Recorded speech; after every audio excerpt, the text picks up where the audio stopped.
Now, you mentioned Change Studio, and it was inaugurated a couple of years ago. And yes, we have discussed it. But first of all, can you go into a little bit about what is it? You mentioned that it provides experiential learning opportunities. How has it evolved? I mean, NYU Stern is all about change, so I'm sure it's not the same as it was originally conceived. Absolutely. So let me take a step back. For those that aren't familiar with Change Studio yet, we launched a new brand, Call to Action, in fall 2019 around the idea of change. And I promise that we had no premonitions of what was to come in 2020. But already we had seen for years at this point how quickly things were evolving and changing. And not only how quickly Stern had to change, but how quickly our students needed to be able to change as well. And so part of that was to launch a co-curricular offering for our students called Change Studio, which helped guide their experiences at Stern to be able to enhance and further develop these skills that many of them, frankly, had already coming into the program.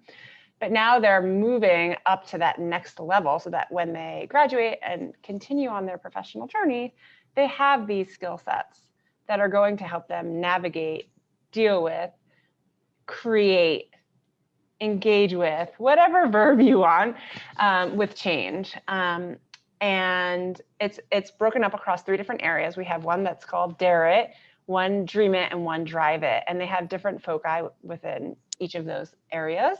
The new element that I'm excited to talk about today within Change Studio is our Leadership Accelerator.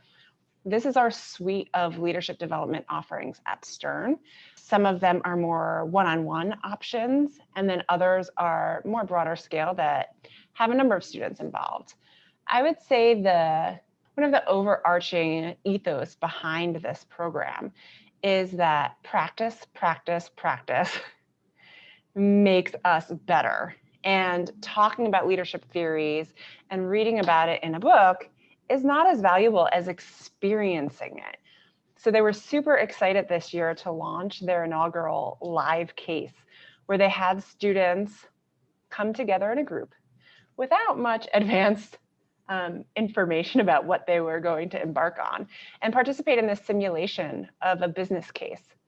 They hired actors from NYU Steinhardt to be the board of trustees, to be the CEO, and all these different members of this case who had to change the way they reacted or responded to certain situations based on what the students were doing. So they really were experiencing things in a live, real-time way, to get a sense of what it's like to be in the real world as a leader.